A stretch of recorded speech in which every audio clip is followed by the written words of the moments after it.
Sí. Buenas tardes, buenas noches, los que están llegando a casa, los que están todavía en el auto. Buenas noches, Miguel Ángel, buenas noches, Mabel. Un nuevo encuentro en este proceso de búsqueda que comenzamos ya, este es nuestro quinto encuentro. Y entonces nos queda uno más, que es la semana que viene con Ticio Escobar. Hoy la tenemos a Mabel, queremos hablar sobre el tema de cultura política y política cultural. Y en ese marco, ¿cuál es el marco? El marco es, nosotros lo resumimos con esta frase que es Duk in Alton, remar mar adentro. Lo que queremos es tratar temas tal vez de la vida cotidiana, pero con una cierta profundidad. Y que este sea un espacio también que le llamamos un punto de encuentro para el sapere aude, aquella frase de Kant cuando invita, a que es la ilustración, invita, bueno, animate a pensar por vos mismo. Y todo este ciclo comenzó con una pregunta que era ¿por qué estamos como estamos? Y ahí nos dimos cuenta que era necesario mirar el aspecto cultural. O sea, mirar el aspecto cultural, un poco la propuesta de Miguel siempre es mirarlo desde una retrospectiva histórica, una retrospectiva antropológica, una retrospectiva de los procesos, y en ese caminar hacia ¿qué? Hacia tratar de entender nuestro tiempo, tratar de entender nuestro país, nuestra sociedad, el mundo donde estamos viviendo. Y como siempre decimos, en ese Duk in Alto, en ese remar mar adentro, no es que tenemos las respuestas, sino que nos estamos animando a pensar en voz alta. Tenemos también tenemos un blog que es Por Amor al Paraguay. Ustedes entran en Google y ponen Por Amor al Paraguay y les va a llevar a nuestro blog. Y también estamos comenzando a caminar en tener un canal de YouTube que también se llama Por Amor al Paraguay, donde vamos a comenzar a subir ya los videos de estos encuentros. Ya subimos 3, ya tenemos más o menos, y vamos a ir subiendo los que nos faltan. Y este espacio, esta horita y alguito que compartimos es una conversación, ¿cierto? Donde la conversación gira en torno hoy al tema de la cultura política y la política cultural, y sobre todo tratando de entender, como digo, dónde estamos. En este momento comprender por qué estamos como estamos. Y también es interesante que la mirada, siempre decimos que hablamos de una cultura política o una política cultural que no tiene que ver con no se queda en un electoralismo ni tampoco una partidocracia, sino que va más allá. Entonces, en esa búsqueda estamos. Entonces, le damos la bienvenida. Gracias, Mabel, por estar hoy con nosotros. Gracias a Miguel, lo que siempre nos ayuda a desarrollar esa búsqueda. A Rocío, que nos ayuda con la parte tecnológica. Gracias, Beto. ¿Qué tal, Mabel? ¿Cómo estás? Hola, muy bien. Muy bien, y veo que todos ustedes están muy bien también, lo cual me alegra. Así es. Gracias por estar con nosotros. Antes de entrar en tema, creo que sería interesante que la gente te conociera un poco, ¿verdad? Muchos ya te conocemos desde mucho tiempo atrás.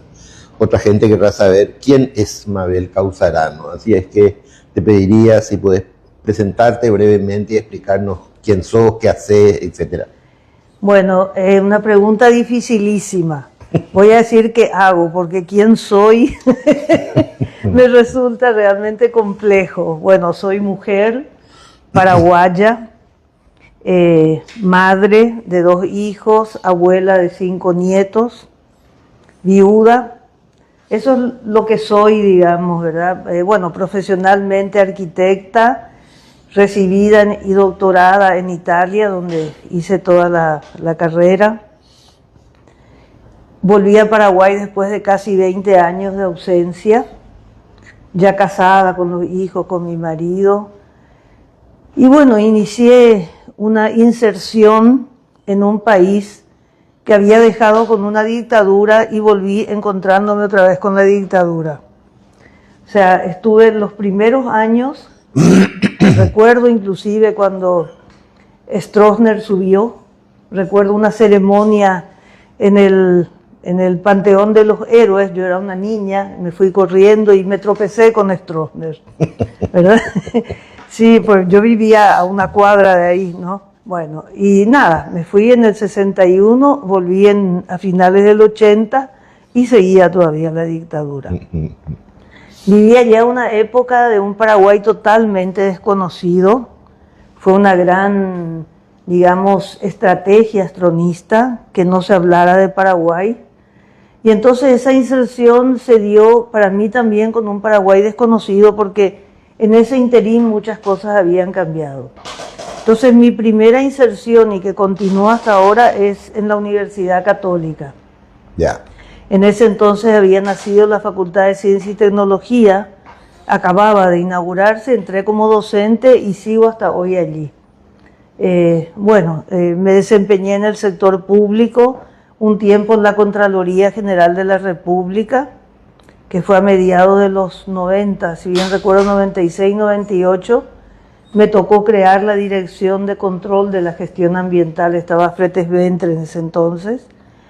Luego sí estuve siempre cercana al sector público, porque al desempeñarme en los estudios y las propuestas territoriales, particularmente urbanas, eso se hace con el sector público. Así que a veces con consultoría, con asesorías, etcétera, hasta que en el 2013 fue ya, casi me olvido, fui designada, nombrada ministra de Cultura. Fue posterior a Ticio. Ticio se había retirado con el golpe a Lugo, hubo un interinato y después, digamos, estuve yo, ¿verdad? Estuve hasta el 2016. Entonces el tema de las políticas culturales me es muy atractivo, porque es un tema que lo fui observando, yo diría, ¿no? Analizando, no sé hasta qué punto, pero observando desde mi llegada a Paraguay, donde después de tanto tiempo en Europa, el contraste con la forma de vivir la ciudad era totalmente como impactante. Correcto. Y ahí me di cuenta de esto de la cultura urbana y todo lo demás, y escribí varios artículos en el diario Última Hora, donde tuve una colaboración semanal de unos 20 y pico de años. Hasta ahí, gracias. Decime una cosa, Mabel. Para mucha gente este tema de lo cultural es algo medio esotérico, o la gente identifica con folclore, con la música, con la literatura, con las tradiciones populares, con la mitología popular, digamos, ¿verdad?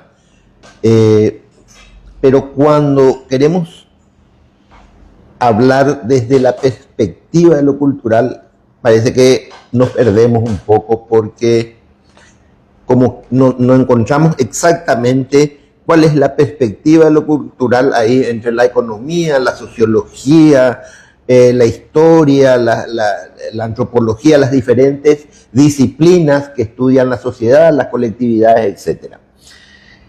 Nosotros estamos insistiendo en este ciclo de debate. Hablamos de instalar el tema de la perspectiva de lo cultural en el análisis de nuestra política actual, cómo influye lo cultural en nuestra política actual, por eso hablamos de cultura política. Pero vos podrías darnos tu propia perspectiva, porque también fuiste una de las referentes de un proyecto, de un observatorio cultural que hasta hoy todavía no se pudo concretar, ¿verdad? Pero el tema del enfoque de lo cultural hoy es un déficit o no, desde tu experiencia. Bueno, es muy compleja tu pregunta, porque yo pensé que era sencillísimo. Porque digamos, se basan algunos supuestos, ¿verdad? Que en parte son tal cual lo expresás y en parte son complementarios. Quiero decir, esa visión restringida de la cultura que se basa prácticamente en el siglo XVIII, cuando la cultura comenzó a asumir una dimensión propia, porque no se hablaba antes de lo cultural como lo estamos haciendo ahora, ¿verdad? Y allí lo cultural adquirió una connotación casi elitista. Básicamente era la persona ilustrada, la persona formada, la persona que tenía conocimientos y talentos artísticos, digamos, bueno, dominaba el idioma, en fin, ese tipo de atributos que hizo que en buena parte lo cultural, con esa visión, digamos, que apuntaba a estas condiciones, hiciera que lo cultural se restringiera a un grupo muy selecto, llamémosle así. Como la gente bien O sea, la formada, gente, preparada. claro, ¿verdad? Y recuerdo que hasta no hace mucho, tal vez ahora se use todavía, es una persona muy culta. Sí, ¿verdad? sí, exactamente. Le puede pegar a su señora, pero es muy culta, ¿verdad? No, bueno, entonces, eso se fue, por supuesto, abriendo a otras interpretaciones a las cuales contribuyó fuertemente la antropología.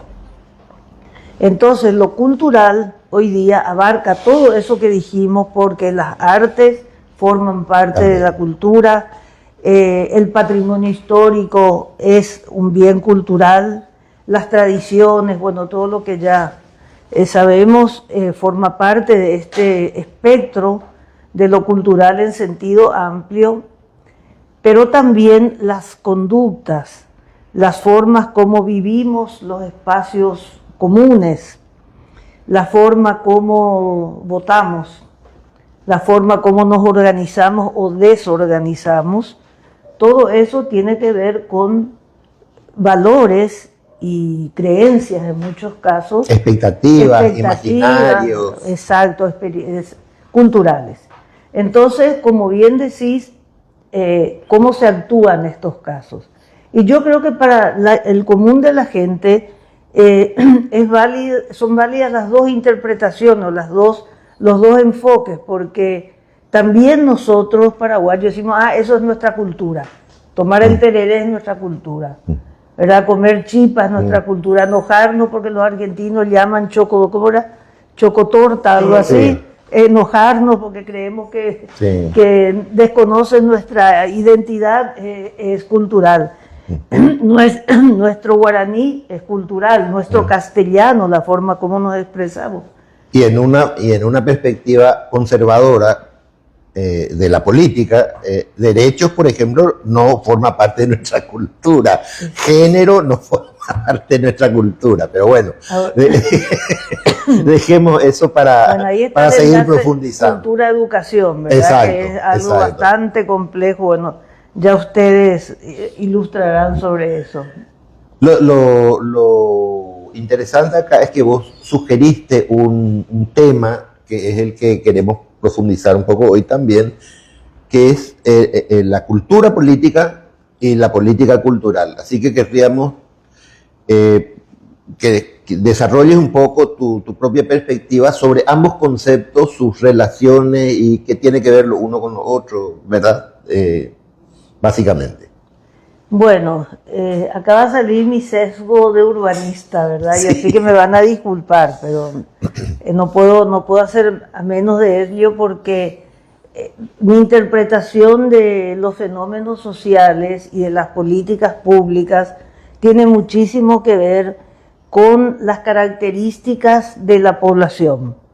Se trate de una población en un territorio nacional, un estado, o se trate de un municipio, se trate de un barrio. Tiene muchísimo que ver cómo se vive el espacio. Bueno, y al hablar de política no puedo sino retrotraerme al origen de la palabra, que es polis. Polis en griego era la ciudad gobernada. ¿Gobernada por quiénes? Hombres, adultos, libres, y el caso de Atenas, atenienses. Si nos retrotraemos de vuelta a 4 o 5 décadas pasadas, ese mismo concepto de política estaba acá, porque había que ser hombre, ¿verdad? Adulto, en fin, todo lo demás, paraguayo. Bueno, las mujeres nos incorporamos posteriormente. Propietario, mucho tiempo. Pero no son Atenas, en Atenas no.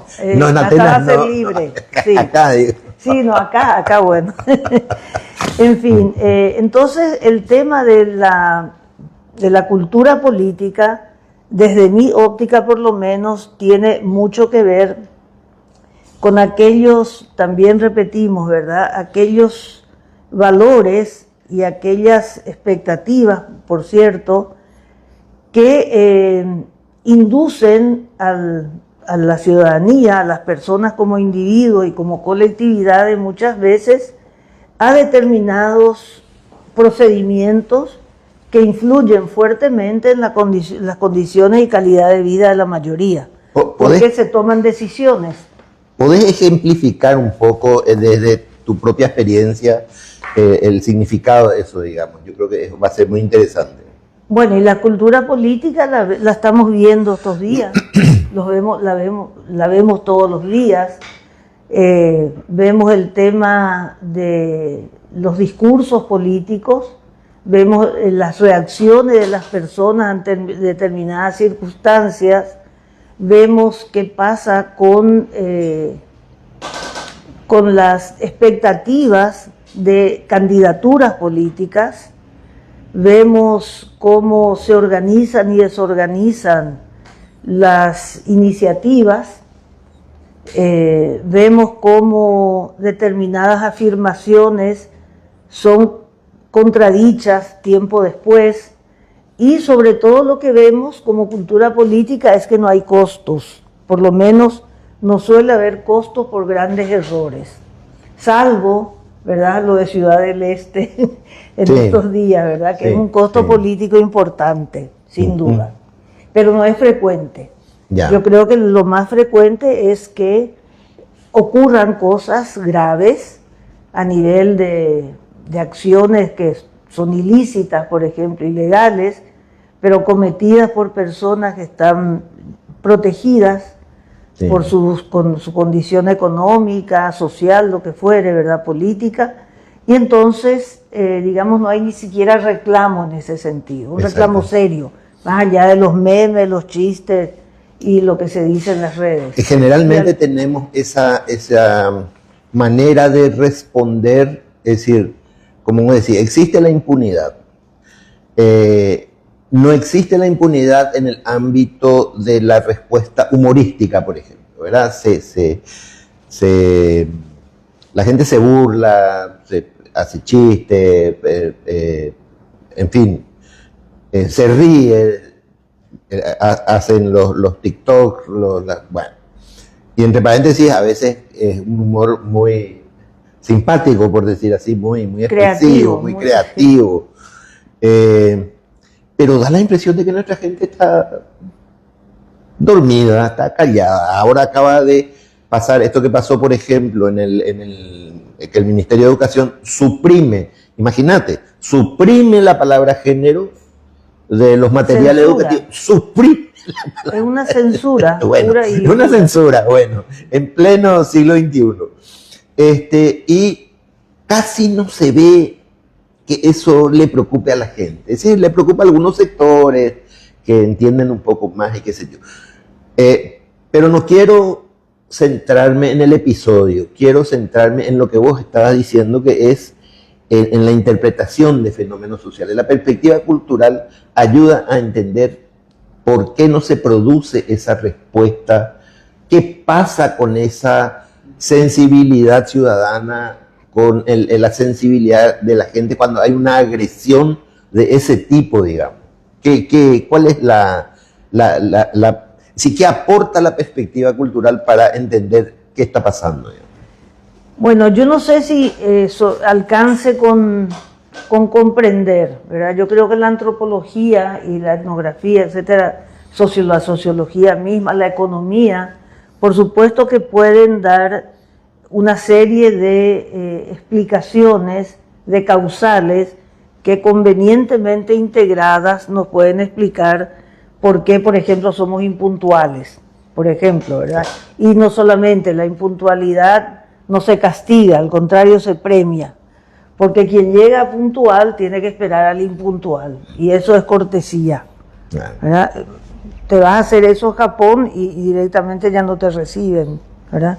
O sea, son dos patrones culturales absolutamente distintos. Correcto. Bueno, ¿qué puede ser? Y Saro Vera dice que tiene que ver, por ejemplo, con el hecho que nuestra cultura básicamente rural, a pesar de que ahora ya tenemos mayoría urbana, divide el día en tiempos que no son las 24 horas. Entonces está sujeto al hecho de que el amanecer puede durar, según la época del año, 1 hora, 2 horas, 3 horas.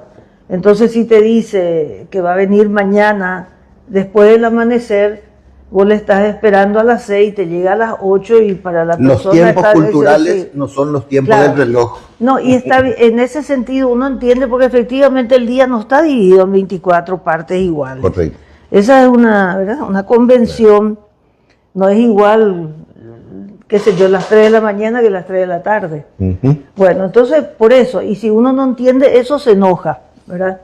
Entonces hay que ver, hay estos choques también de personas que están estructuradas, formadas de una manera distinta y obviamente hay, digamos, ese conflicto entre entender algunos patrones de conducta. Y vaya a saber por qué razón la impunidad, por ejemplo, está tan fuerte, ¿no?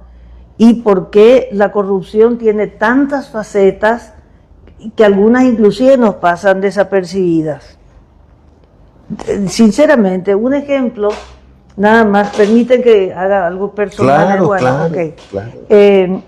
Estábamos tomando un examen, se llama supletorio en la universidad. Quiere decir que más allá de las 3 oportunidades, formales, regulares, a quien comprueba determinada situación, se le da una oportunidad más, pero tiene que cumplir determinados requisitos, ¿verdad? Bueno, y se hizo un supletorio para una persona, un estudiante, y nos vamos, porque yo tomo oral los exámenes, entonces con una profesora, en este caso externa a la cátedra, y no viene, y entonces ya nos estábamos retirando, y me manda un mensaje, me dice que se quedó dormido, que tuvo problemas, qué sé yo, que no va a poder venir y si no le puede pedir a un compañero que venga a firmar por él. Un estudiante, ¿verdad? Que ya está, no sé, a 2, 3 semestres de terminar la carrera, a él le pareció normal pedir eso. Correcto. ¿Verdad? Vamos a escuchar, Rocío, creo que hay preguntas. Te paso el micrófono. En realidad es un comentario de Jorge Talavera. Dice, yo creo que la gente en general no tiene conciencia de lo que implica sacar el tema de género en nuestros materiales educativos. De ahí la insensibilidad e indiferencia. No siente que le afecte esa decisión.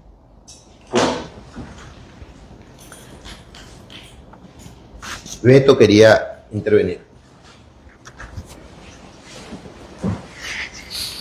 Tengo una pregunta para no dejar pasar nomás, para Mabel y para Miguelo. La cultura política, tomando el caso de Paraguay, ¿está dormida o no institucionalizada? Y voy a explicar. Dormida, yo entiendo, a partir de lo que se acaba de explicar, como paralizada por la indiferencia. Y no institucionalizada es desorganizada. Y la segunda pregunta que tengo, ¿cuáles son, me gustó esa idea, ¿no es cierto? ¿Cuáles son las convenciones o los convencionalismos de la cultura política paraguaya?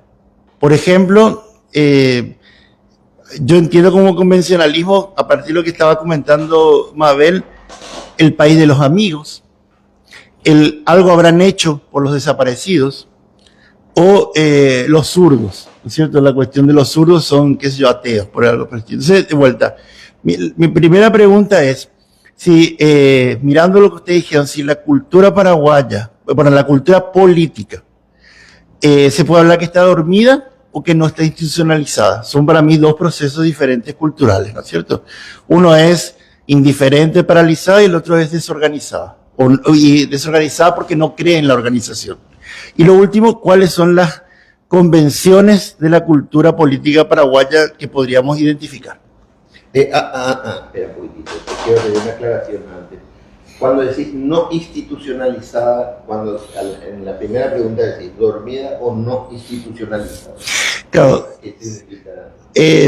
Yo pienso cuando decimos dormida que está indiferente, que no le, a ver, perdón mi francés, que no le calienta, ¿no es cierto? Que no le es importante. Sin embargo, no institucionalizada viene cuando vos te preguntas, no reaccionamos. ¿Por qué la gente no reacciona? O sea, ¿por qué los gremios no reaccionan? ¿Por qué no reaccionan? O sea, estamos hablando de institucionalidades, o sea, grupos organizados de la sociedad que, por ejemplo, expresan, che, esto no se puede hacer así, ¿no es cierto? Entonces, No se expresan orgánicamente. no se puede hacer orgánicamente. O sea, podemos plaguearnos por los memes y todos nos pasamos los memes. Ahora decimos, vamos a hacer algo, organizarnos, ¿cierto? No, ahí ya no, ¿cierto? O sea, mi pregunta es, ¿somos dormidos o no organizados? Correcto. Mabel, las preguntas difíciles para vos. Yo creo que estamos muy despiertos. O sea, muy despiertos, reproduciendo activamente, conscientemente en algunos casos y no en otros, la cultura política, que está fuerte. O sea, y está institucionalizada. O sea, disiento contigo, Beto. Porque ciertas prácticas vos las vas a ver en todos los niveles institucionales, públicos y privados. Como por ejemplo, Mabel. Y, por ejemplo, el hecho de los arreglos fuera de las normas, Ah, claro. ¿verdad? Cuestiones que pueden ocurrir entre gente, qué sé yo, en la que uno confía muchas veces y sin embargo se entera luego de que en la práctica, en los procesos, estamos hablando no en lo personal, en lo institucional, ocurren cosas que uno se sorprende a la pucha, pero había sido que esto estaba ocurriendo, por eso. Y quienes estaban involucrados son personas, a veces involucradas, son personas de, qué sé yo, a veces de mucha confianza, prestigio inclusive. ¿Y qué pasa? En cualquier institución se le traslada. ¿Verdad? Correcto. Entonces el traslado es el castigo. El freezer. Sí, el freezer, etcétera. ¿Sí? Voy a apelar a dos aportes que ya tuvimos en el marco de estos debates. Para la primera pregunta de Beto, ¿verdad? Cuando pregunta si está dormida o no institucional, o no se expresa orgánicamente, no está organizada, no se manifiesta. Yo diría ambas cosas, desde mi punto de vista, ambas cosas, digamos, en el sentido de que, como bien aportó Jorge en su intervención, dice, la gente que entiende por género, ¿por qué la gente va a reaccionar a la supresión de la palabra género si no entiende qué significa esa supresión, no lee ese acto como una violencia? Solamente quien entiende lee como una violencia. Entonces, para ciertos sectores de la sociedad, tenemos que admitir de que hay gente que no se enteró qué significa eso, digamos, ¿verdad? ¿Qué va a decir el problemas más graves? ¿Qué? Eso te va a decir el aumento del costo de vida, no sé. Exacto, Bueno. exacto. No entra en la categoría de problema. Exacto. Lo otro es más de la gente consciente que tiene miedo, que no quiere expresarse, porque sabe que la institucionalidad es un enjuague entre ciertas minorías elitistas, una oligarquía, solemos decir. En el marco de estos debates hablamos claramente de una oligarquía que maneja los hilos del poder, que maneja el sistema del Estado en la opacidad, en la oscuridad o en las zonas grises, ¿verdad? Donde juega a sus intereses y hace lo que quiere, porque lo hace en función de sus intereses. Y como que la gente sabe eso y no se quiere meter, no quiere poner el pie ahí para que no le pase encima, digamos, ¿verdad? O sea, la gente tiene miedo también, diría yo. Sí, de acuerdo. Rocío, sí. Estamos en la primera pregunta de... Yo creo que también ahí hay un tema largamente instalado, y que se ha instalado en nuestra generación desde la infancia, los que transitamos la dictadura en el país, porque no había que meterse había que mantenerse a distancia, no es tu problema, no te metas. La política es sucia. Sí, pero además había siempre una amenaza de represión violenta. En los tiempos que corren hoy día, no hace falta ya la represión violenta porque hay una autorrepresión de las personas que prefieren ya no involucrarse. El no me involucro. Y yo creo, y esto ya lo hablamos en algunas de las ediciones pasadas, que ahí la dictadura hizo un trabajo muy prolijo en la destrucción sistemática de las comunidades. Entonces, no hay confianza en el otro. No hay construcción de medios sociales que permitan opinar, que permitan articular propuestas, presentar alternativas a lo que el gobierno de turno propone. Entonces, fue muy eficiente todo el aparato represivo para que la propia ciudadanía se autorrepliegue. Gracias. Muchas gracias, Rocío. Es como la censura y la autocensura, ¿verdad? Sí, correcto. De golpe ya uno directamente ya cuida qué va a decir, dónde lo va a decir, cómo lo va a decir. Correcto, correcto. Pero curiosamente, aún pudiendo hacerlo muchas veces, la gente no lo hace. O digo, no. La gente que puede reaccionar no reacciona porque ya no cree a veces en la posibilidad de reacción inclusive, ¿verdad? Bueno, con respecto al tema de los convencionalismos que preguntó Beto, ¿cuáles son los convencionalismos? ¿Qué se te ocurre que podríamos responder o decir al respecto? ¿Qué es lo que caracteriza la cultura política? Así, si vos tuvieras que decir, mira, la cultura política hoy se caracteriza por esto y esto fundamentalmente. ¿Qué es lo que más se ve, digamos? O sea, Beto, con eso te estás refiriendo a aquellas actitudes que se repiten, ¿sí? Sí. Bueno.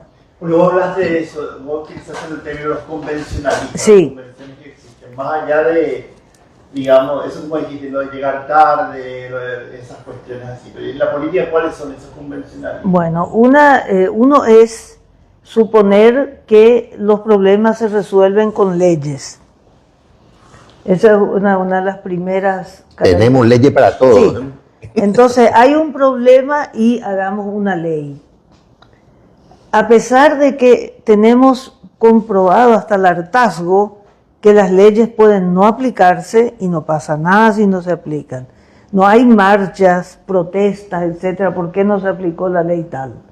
No solamente algunas leyes que son conquistas de golpe con estos sistemas, ¿cómo decir?, retroactivos que estamos teniendo, pues se modifican y van perdiendo esa amplitud, esas garantías que ofrecían y no pasa nada más allá de alguna protesta de grupos, sectores, personas, etcétera. Entonces, esto de darle un valor casi religioso a la ley, me parece que es una característica, porque es religioso, porque vos no tocas el efecto de la ley. Entonces es un acto de fe. ¿Verdad? Es un acto de fe. Yo quiero ley, necesito la ley, me organizo para pedir la ley, se aprueba la ley y terminó ahí mi exigencia. Después ya no veo si se aplica o no se aplica.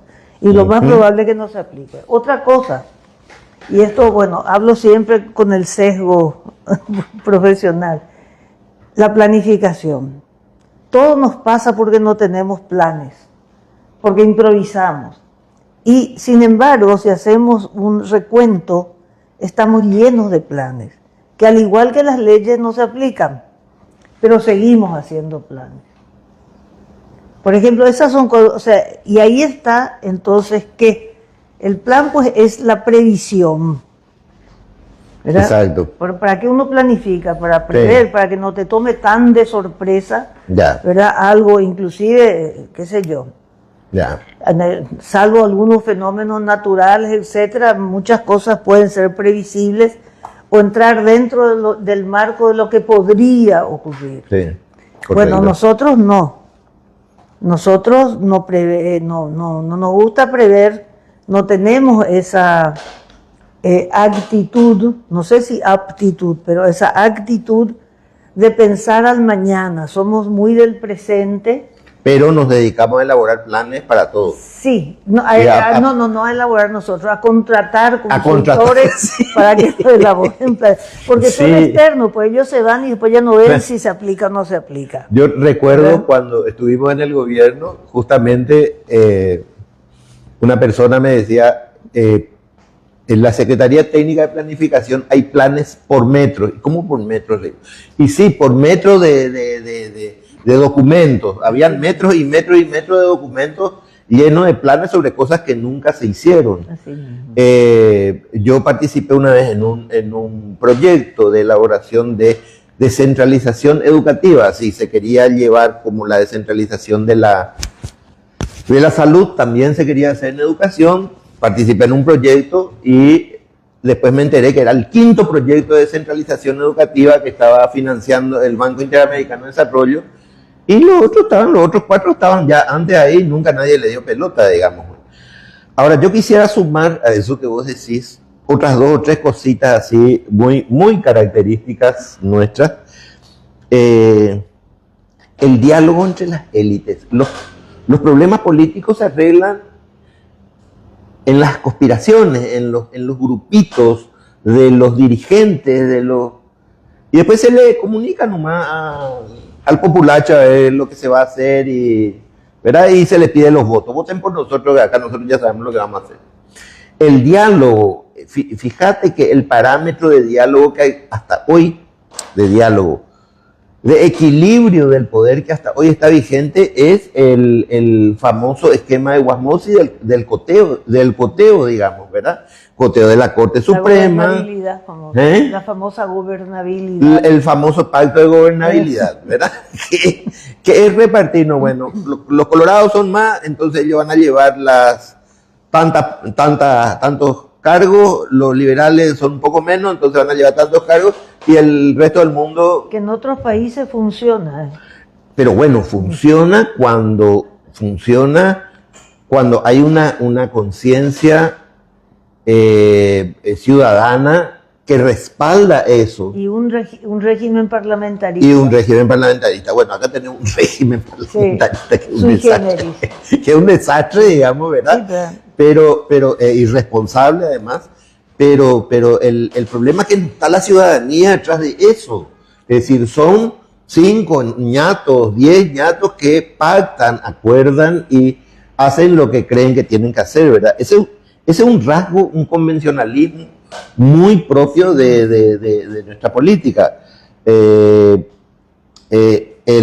tema de la ley, vos hablaste del tema de la ley. Yo me pregunto si la gran mayoría de nuestra ciudadanía tiene el concepto de la ley, tiene el concepto de la democracia. A mí me espanta ver el resultado del último, bueno, de todos los últimos latinobarómetros, que es una encuesta internacional que se hace en toda Latinoamérica, donde Paraguay aparece último en ¿cómo se dice eso? En ponderación democrática. A la gente no le interesa, a la mayoría, no digo a la gente, a la mayoría de la gente, a más del 50% de la población, no le interesa si el gobierno es autoritario o si es democrático. Le es indiferente. Y hay un sector importante que prefiere luego un gobierno autoritario.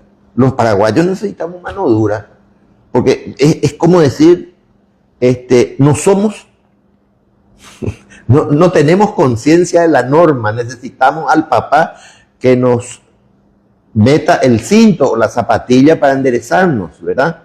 Por eso yo creo que una figura como la de Payo es muy apreciada en ciertos sectores sociales, porque representa el castigo para la gente del pueblo que necesita alinearse a garrotazos de alguna manera. O sea, no funciona el concepto de la ley.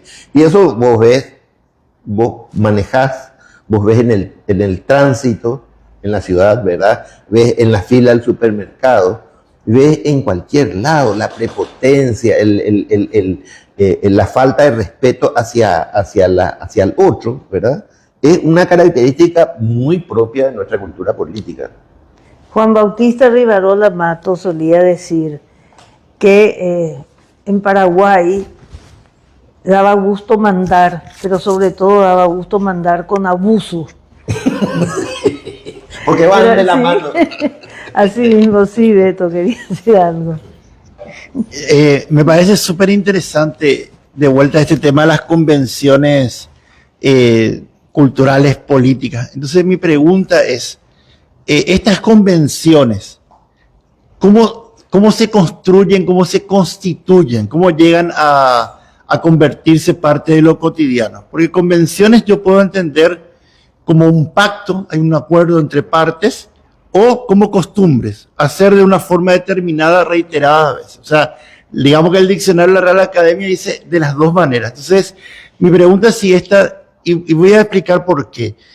Cuando, tomando el concepto de Miguel Ángel de oligarquía, puede ser un pacto de oligarcas para someter, ¿no es cierto? No está explicitado, o puede ser una costumbre que el común de la gente lo hace, ¿no es cierto? Entonces, son dos formas de construcción diferentes. Una es alguien que somete por medio de, y la otra es, bueno, lo hacemos así y así nos sentimos cómodos. Entonces, estas convenciones políticas que ustedes hablan, planificación, el tema de las leyes, el tema de lo que hablaste también de lo que habló Rocío, la destrucción sistemática de las comunidades, etcétera.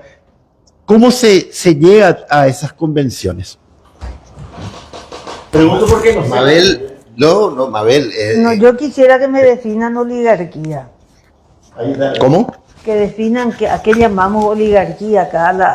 ¿Hay clase dirigente o hay clase adinerada? ¿Hay élite? O sea, yo creo que a veces tendríamos que repensar ciertas categorías si son aplicables acá. Bueno. O sea, si es la gente con dinero. Hoy estaba leyendo que no sé, que Cavialpa estaba obteniendo que se le pague, no sé, en cuota lo que el Estado le debe y compañía, y piden una mesa de trabajo directa, gremio, y a intervenir cuando se discute el presupuesto. ¿Verdad? Eso los campesinos jamás van a poder pedir. ¿Verdad? Vamos a estar en la mesa de discusión del presupuesto, no sé, para el Ministerio de Agricultura y Ganadería, para lo que fuera, ¿verdad? Bueno, entonces, pero ya, ¿a qué llamamos oligarquía? Oligarquía es esa minoría que maneja el poder. Para mí, así, independientemente de su nivel cultural de preparación. Independientemente, es decir, bueno, generalmente la oligarquía maneja el poder económico, el poder del Estado, el poder de la comunicación y el poder de la institucionalidad cultural, digamos, en general. O sea, manejan, es decir, es un manejo integral de los mecanismos de poder, de alguna forma. Cuando digo manejan, quiere decir que son quienes determinan los alcances y las características que va a tener eso. Por eso para mí es muy representativo. Si vos me permitís, sí, quiero mencionar para mí el ideólogo paraguayo por excelencia de la oligarquía es Carlos Antonio López. Carlos Antonio López, uno de los mayores propietarios de tierras del Paraguay independiente, digamos, ¿verdad?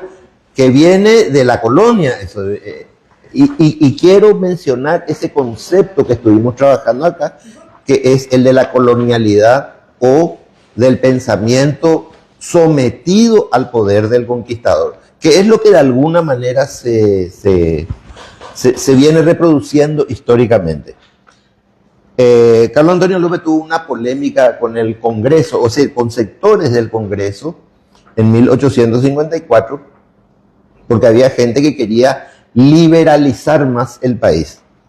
Y Carlos Antonio López se opuso, dijo, no, está bien así, no, nada de demasiada democracia ni de demasiada representación y qué sé yo. Y dice lo siguiente: en América es imposible un completo sistema representativo, porque las masas no lo comprenden y no saben usar los instrumentos y resortes que hacen funcionar ese hermoso pero complicado sistema político. El que no sabe usar de una cosa, precisamente abusa de ella. O sea, Carlos Antonio López decía, está bien la democracia, pero, ojo, sin mucha participación.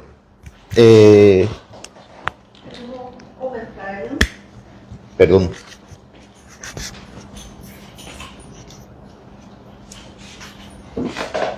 Primero, Higinio Olmedo dice, estamos muy sometidos a las cúpulas o dirigentes. Lourdes Ferreira dice, ¿podrían hablar de los cambios culturales por efecto de la innovación y la tecnología?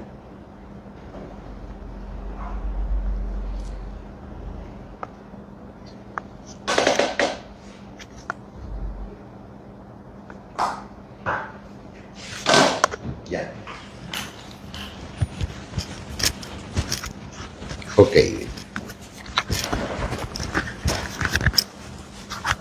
Bueno, creo que ese es un tema, Mabel. ¿Cuál oligarquía, por ejemplo, influye en el sistema educativo? Que define, que impone que tengamos como performance, como proceso y como resultado ubicarnos en el penúltimo lugar en la evaluación de la calidad educativa. Hay, según ustedes, un pensamiento oligárquico que dice que... no hay un pensamiento, hay una actitud oligárquica que es no atender el sistema educativo público porque no interesa tener un pueblo preparado para la democracia. Lo que interesa es tener un pueblo con muchas necesidades, sin comprensión de sus derechos, sometido a los designios de unas minorías que manejan los hilos del poder, ¿verdad? Ahora, yo sé que sociológicamente se puede discutir y hay muchas posibilidades de interpretación al respecto y me parece súper correcto, me parece que es un punto súper interesante. Pero en lo que querría enfatizar, porque también veo que hay una preocupación en la gente que nos está siguiendo, es aquello que es muy de tu especialidad también, que es a partir de la observación de lo urbano y de los procesos urbanos, hay que considerar que se dio la vuelta en 60 años, 70 años, se dio la vuelta a la población rural, pasó a las ciudades, digamos, ¿verdad? Entonces yo creo que vos tenés una visión muy rica sobre esos procesos urbanos y las consecuencias que tiene sobre la ciudadanía, sobre el comportamiento ciudadano. Y a ver si nos da algún tiempo después para tocar también este tema de innovación y tecnología, que creo que es un proceso actual muy vinculado al tema de la cultura globalizada, digamos, en general. Sí, estaba nomás buscando unos datos acá, encontré. Bueno, vamos a ver. Nosotros somos un país, por lo menos en el Cono Sur y tal vez Sudamérica, que tuvimos una organización tardía, en el sentido de que los países de nuestro entorno tienen hoy día, caso acá, esto es lo que buscaba, Uruguay tiene el 95.85% de su población urbana, ¿verdad? Y eso no es de hoy, no es que tuvo un proceso de urbanización acelerado, ya viene, ¿verdad? Claro. Argentina, Chile, Venezuela 94, Argentina 93 y Chile con 87.4. Nosotros tuvimos el 0.5% más de población urbana que rural registrado en el censo del 92, de 1992. Uh-huh. A partir de entonces pasaron, ¿cuánto? 30 y pico de años. Sí. Y estamos en el 64%, estamos raspando el 64%. O sea, que todavía tenemos una importante población registrada como rural.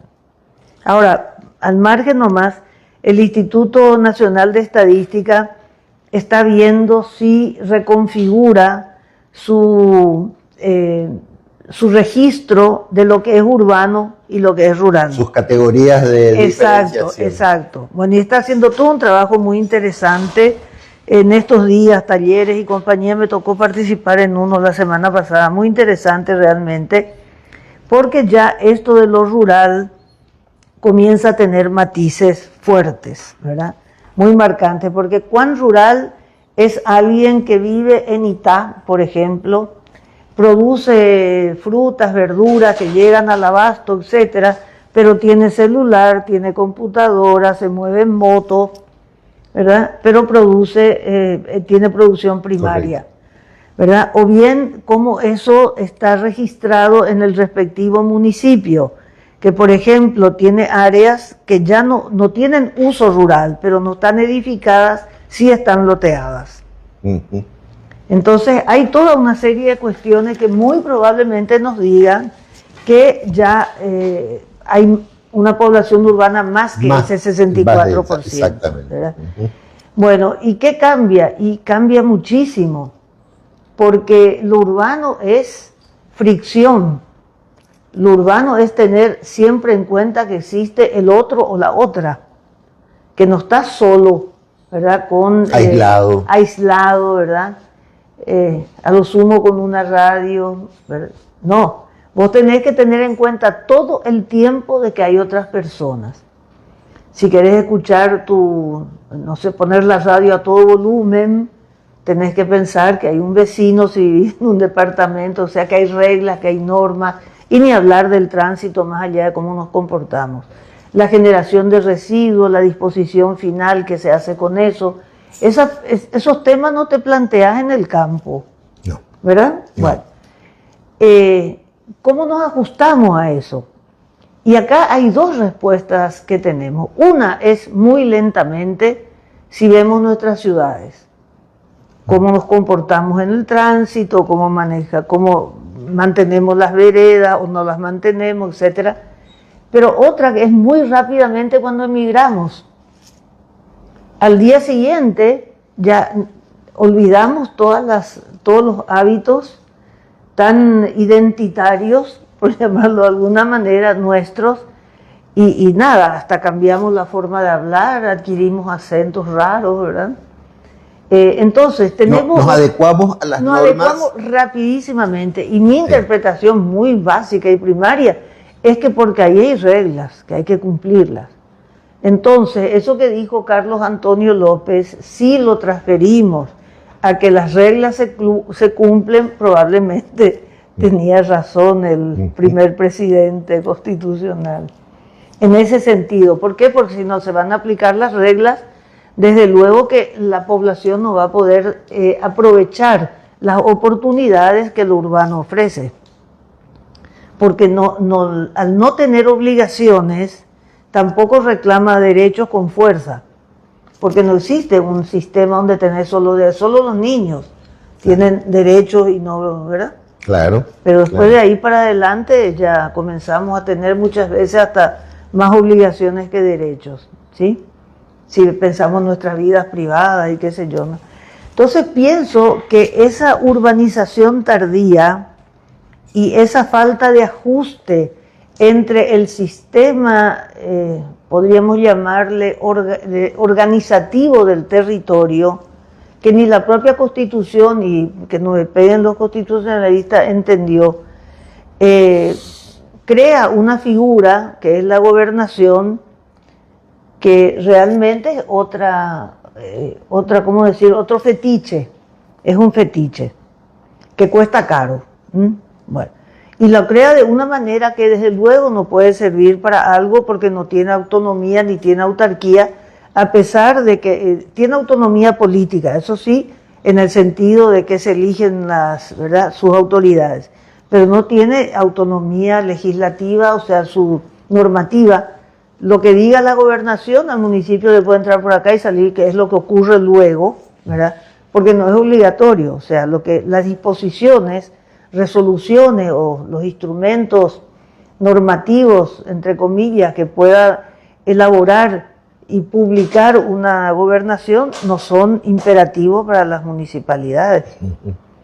Así que, y nada, es representante del Poder Ejecutivo, o sea, se te elige libremente, pero tenés que representar a lo mejor a una línea política que no es aquella a la cual vos pertenecés y por eso se te eligió. O sea, hay una serie de contradicciones espantosas y ninguna ventaja de la descentralización hasta este momento.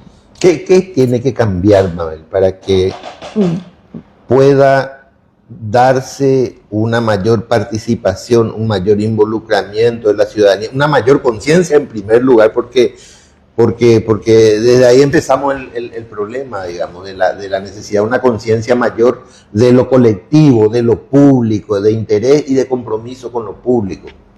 Bueno, y ahí es que yo digo que las políticas culturales podrían ayudar, pero entramos pues en una cuestión otra vez de mordernos así la cola, ¿verdad? Porque no podés pedirle a un Estado como el que tenemos, ¿verdad? Y a los gobiernos que hemos tenido y seguimos teniendo, que haga lo que no va a hacer, porque no va a ser una política cultural que vaya en contra de la educativa.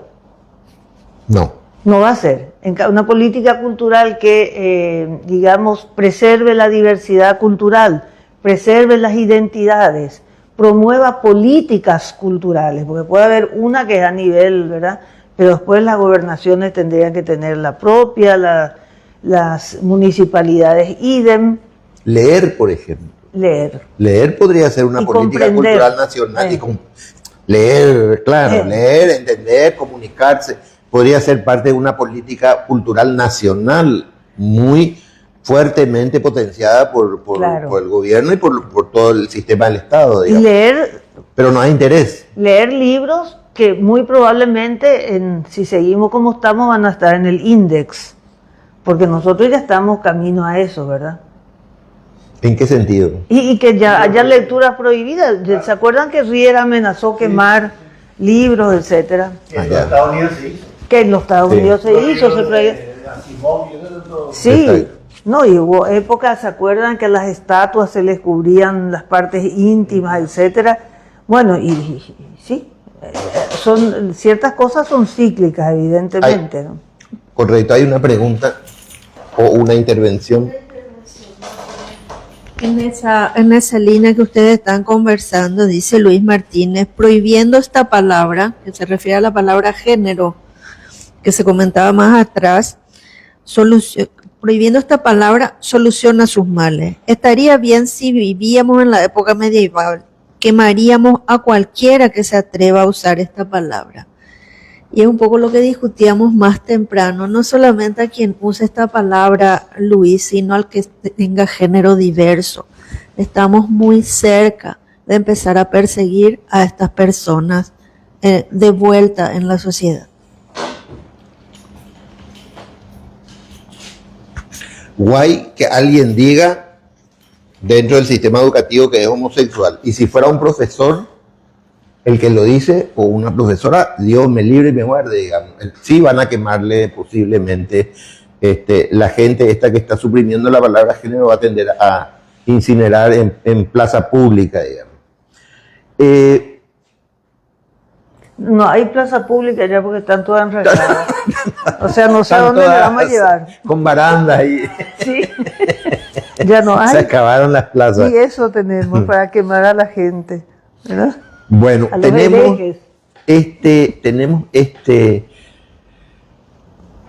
esta situación complicada de una ciudadanía, una parte poco consciente, otra parte o la gran parte no organizada para expresar sus demandas, la gran mayoría de la ciudadanía descargando en la autoridad electa a través del sufragio la responsabilidad de resolver los problemas sin asumir su parte, digamos, su responsabilidad como ciudadano sobre su propio destino, su propia condición, su propia situación. Y recibimos en las últimas 2 décadas, sobre todo, un poquitito más, todo el impacto cultural de la globalización que conecta en tiempo real lo que está pasando en el mundo, lo que piensa Juan de los Palotes en Arabia o en Europa o en África o en cualquier lugar del mundo. Se transmiten las culturas, se populariza la información y la desinformación. La desinformación. Exactamente. Se consolida un poder que desinforma, ¿verdad?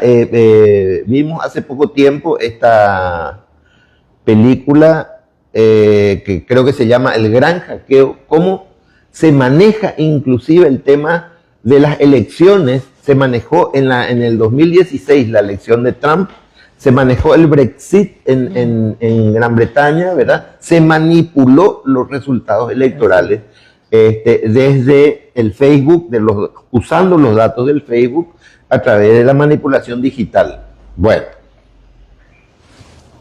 ¿cuál es nuestra situación frente a ese proceso tecnológico que está arrasando en este momento? Ahora la inteligencia artificial, la gente está convencida, mucha gente está convencida que la inteligencia artificial va a permitirnos ya no molestarnos más en pensar porque creen que la inteligencia artificial es eso. ¿Qué pasa con todo eso que se nos viene encima en este momento, con esta realidad que tenemos, con esta realidad social y cultural que tenemos?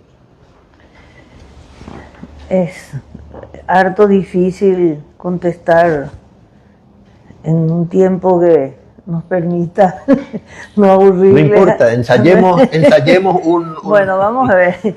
Sin duda, en la juventud muchísimo cambio en términos de una disminución sensible, hablo como docente esto, una disminución sensible del interés en la búsqueda.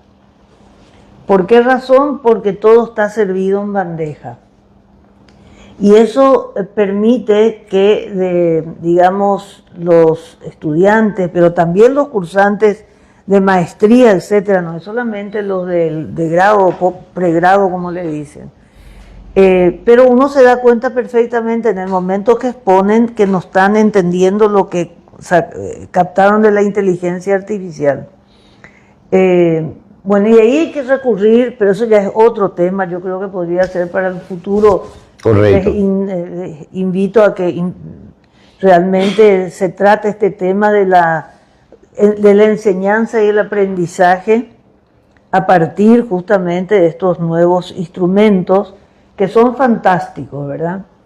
Por ejemplo, digo nomás también, y perdonen si de golpe una experiencia personal. Claro. Yo tengo un par de asistentes ahí en la materia que enseño, y entonces decidimos no prohibir la inteligencia artificial, al contrario, de darle unos temas y decirles qué dice la inteligencia artificial y qué dicen ustedes. Entonces se pone a confrontación. Por ejemplo, hacen el análisis de un determinado sitio urbano y detectan las, digamos, las características, algunas positivas, otras no. Entonces pídanle a la inteligencia artificial que les dé digamos, construyan una nueva imagen de ese sitio. Y generalmente una defecio, absolutamente, por lo menos para hacerle esos prompts de este tipo, no están listas. Y entonces allí intervienen y mejoran lo de la inteligencia artificial. O sea, ahí hacemos una suerte de desafío, ¿verdad? Pero esto es un recurso mínimo. O sea, vaya a saber en otras materias, y yo sé que hay profesores que le hacen dejar los celulares. Yo no hago eso, no. Ya. Bueno, ¿qué pasa? Hay cambios radicales, sí. Un mayor individualismo, menor información, una dificultad de distinguir entre lo que es cierto, digamos, es una información válida y lo que realmente está inventado. Y yo veo eso, el perjuicio que puede traer, por ejemplo, a la salud, con algunos consejos que te dan para mantenerte más joven, para tener menos tendencia a tal o cual la obesidad, para lo que sea, ¿verdad? Que no sabes ni quién lo dice, ni por qué lo dice. Bueno, y en cuanto a los jóvenes, yo veo que están mucho más insertos en las tendencias globales, en la forma de vestir, mucha influencia en la gastronomía. Nunca tuvimos tantas opciones y muchísimas de muy buena calidad como ahora. En Asunción, pero no solo Asunción, uno va al entorno metropolitano y encuentra restaurantes, ofertas de muy buena calidad. por ejemplo, elementos para la cocina, ¿verdad? Que antes era difícil conseguir, ahora se consigue. Cambió el gusto en ese sentido y mucha innovación en lo que es la comida tradicional.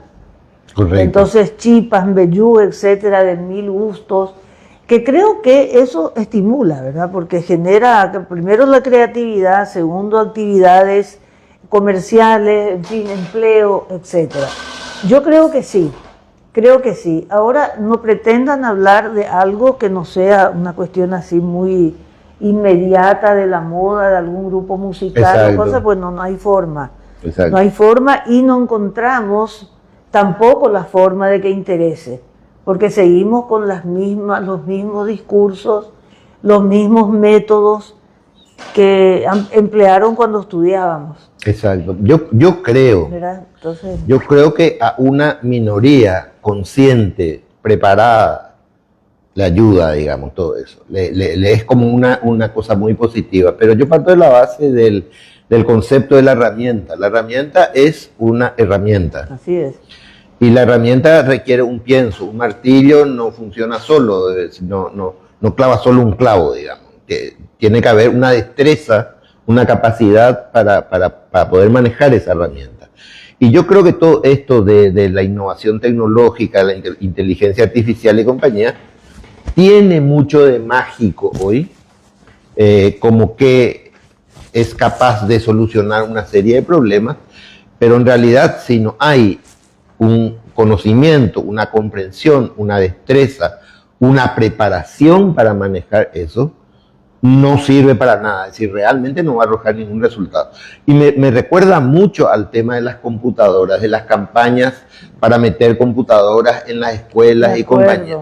Y eso era magia. Una computadora por niño. Una computadora. Eso era magia realmente, porque la computadora no piensa, es decir, necesita la inteligencia que le estructure, le proponga, le pregunte, le ordene, le instruya para que funcione una determinada manera. Y la inteligencia artificial es clarísima que sin preguntas inteligentes no hace nada inteligente, no, digamos. Entonces, así mismo. me parece a que... veces da datos raros, ¿eh? ¿Cómo? Ya, por ejemplo, no sé, una vez estábamos buscando información sobre quién construyó el actual edificio del Banco Sudamérica en Asunción, ahí en el centro, ¿verdad? Y ponemos la inteligencia artificial, porque no era una obra así como el Hotel Guaraní, otras muy conocidas, que en realidad fue una modificación, una transformación del banco según sus nuevos parámetros estéticos y de marketing, ¿no? Y dice Carlos Colombino. Nunca Carlos Colombino hizo eso, ¿verdad? Entonces comienzo a buscar y después yo doy porque por esa serie de contactos que uno tiene con quien realmente hizo esa modificación. Nada que ver. Y no solamente cuando ponemos, un alumno puso el Hotel Guaraní y le dijo que fue de Niemeyer. Y no es cierto. Niemeyer. De Niemeyer. Entonces, a veces te sale con Niemeyer cosas que es no... el que hizo Brasil, uno de los arquitectos de Brasilia. Sí, digamos, realmente un gran arquitecto del modernismo. ¿sí? Exacto. Bueno, entonces tampoco es para confiar 100%. Exacto. Alucinación, el fenómeno de la alucinación de la inteligencia artificial. Bueno, quiero dar un datito más nomás, Sí. ¿verdad? Que me enteré hace poco, pero tengo que decirlo, digamos. El tema de la presentación de las tesis en las universidades es un verdadero desastre con el uso de la inteligencia artificial. El plagio, no solamente el plagio, la elaboración estandarizada de tesis de grado y de posgrados en las universidades, que al pasar por el instrumento que detecta si fue trabajado con inteligencia artificial, arroja arriba un 90%, que no quiere decir que no se tenga que usar inteligencia artificial para mejorar una redacción, para buscar datos, para generar una estructuración mejor del trabajo, lo que sea, pero no en la elaboración de la tesis, que hace que el graduado, digamos, no piense nada y la cuestión está hecha con inteligencia artificial. Rocío. Perdón, antes se hacía con inteligencia humana y se pagaba a alguien que te escribía. Por lo menos generaba trabajo. ¿sí? Creo que esa es una cuestión que hay que mirar con cuidado, pues son cosas que están en proceso de elaboración para el medio social, ¿verdad? O sea, también hay programas de plagio que si no se utilizan con cuidado, te dice que el 90% es plagio para que vos le pagues y que te reescriba el trabajo. Eso hay, ¿sí? O sea que hay que ser cuidadosos también con ese tema. Nosotros tenemos una experiencia de trabajar las tesis desde el inicio con inteligencia artificial, ya instruyendo en el uso. Y siempre me refiero a este ejemplo, que es cuando llegó la calculadora electrónica a las carreras de ingeniería, que los profesores se resistían tremendamente porque iba a arruinar el pensamiento matemático, físico-matemático. ¿Y por qué? Y porque ya no se iba a calcular más mentalmente, ¿verdad? Cuando en realidad eso dio espacio, es cierto, ya no se calculó más mentalmente, pero dio espacio a que se aprendan otras cosas que no había tiempo de aprender en la carrera, porque había que aprender a sumar, multiplicar y dividir con la memoria, ¿verdad? Con el pensamiento matemático. Entonces, ese es un proceso. La inteligencia artificial lleva instalada 6 meses, 8 meses en la sociedad, digo, ya hace mucho que está en laboratorio, pero en la sociedad lleva muy poco tiempo. Y lo que está haciendo, o lo que estamos haciendo, es enseñándole a la inteligencia artificial. Cuando hacemos esas revisiones, le decimos que su información es falsa, la inteligencia artificial aprende. Entonces, a lo mejor tenemos que elaborar eso, ¿verdad? Y empezar a aprender nosotros a manejar la inteligencia artificial con información fidedigna. Bueno, yo creo, Rocío, que esa realidad es para una minoría de una minoría, digamos, que no. Creo que hoy, en fin, este es un tema súper polémico hoy en todo el mundo realmente, ¿verdad? Y es cierto, estamos comenzando. Así es que en algún momento tendremos que profundizar un poco más en este tema. Sí. Bueno, Mabel, le dimos una vuelta enorme a todo este tema. ¿Cómo te gustaría cerrar este conversatorio, digamos? ¿Qué te gustaría proponer, decir, resaltar, digamos, de lo que hemos estado hablando? Me gustaría dejarlo abierto, no cerrarlo. Correcto. Porque está todo el tema territorial que yo creo que hay que trabajarlo. O sea, cómo vivimos, ¿verdad? ¿Cuáles son los espacios en los que nos movemos? ¿Cómo construimos o destruimos esos espacios? Correcto. ¿Cómo nos afectan? ¿Cómo nos modelan? ¿Cómo nos cercenan derechos? Yo creo que es un tema hay que seguir. Y eso es política cultural y es cultura política. ¿La investigación cultural es un déficit? Sí, sin duda. Hay investigación histórica, sí. Vamos a tomar la historia como una de las vertientes, sí. En investigación histórica hay muchas. Ahora, últimamente, se está potenciando también la investigación científica. La Sociedad Científica del Paraguay acaba de cerrar su 10º encuentro de investigadores y se presentaron más de 700 propuestas para ser analizadas, premiadas las mejores, etcétera, y hay que decir de un 80% jóvenes. Correcto. Si no más. Eso, por ejemplo, es un avance importante. Ahora, hay áreas que están poco estudiadas, ¿verdad? Correcto. Entonces, yo creo que esto, por ejemplo, del territorio en relación a la vida, ¿verdad? A lo que nos permite disfrutar, sentirnos bien, ya no digo ser felices, pero sentirnos bien recorriendo la ciudad, ¿verdad? Mirándola, No, ese placer que uno siente cuando va a algunos lugares y se encuentra con ciudades que quería Parque. conocer, y eran parques. Bueno, ese, Verde, áreas sí, verdes. ese es un respirar. derecho, Claro. un derecho del cual no se habla. Exacto. Así que sí, yo diría que Bueno, podría buenísimo. abrirse. Muchísimas gracias, Mabel. La cultura política, un tema abierto, un tema con déficit en la investigación, en el análisis, en la reflexión, pero un tema prometedor para entender también lo que está ocurriendo en nuestro país, para agregar una perspectiva, ¿verdad?, dentro de un enfoque multidisciplinario, por supuesto, con otras disciplinas, para entender lo que está pasando realmente en nuestro país y no cerrarnos en fórmulas o en ideas estereotipadas, repetitivas, que no dan respuestas a los problemas complejos que hoy tenemos en nuestra sociedad. Muchísimas gracias por acompañarnos hoy. Muchas gracias. Gracias a ustedes, Rocío, Beto. Y les esperamos entonces el próximo miércoles en un debate así mano a mano, en un coloquio también con Ticio Escobar sobre el tema de la cultura política.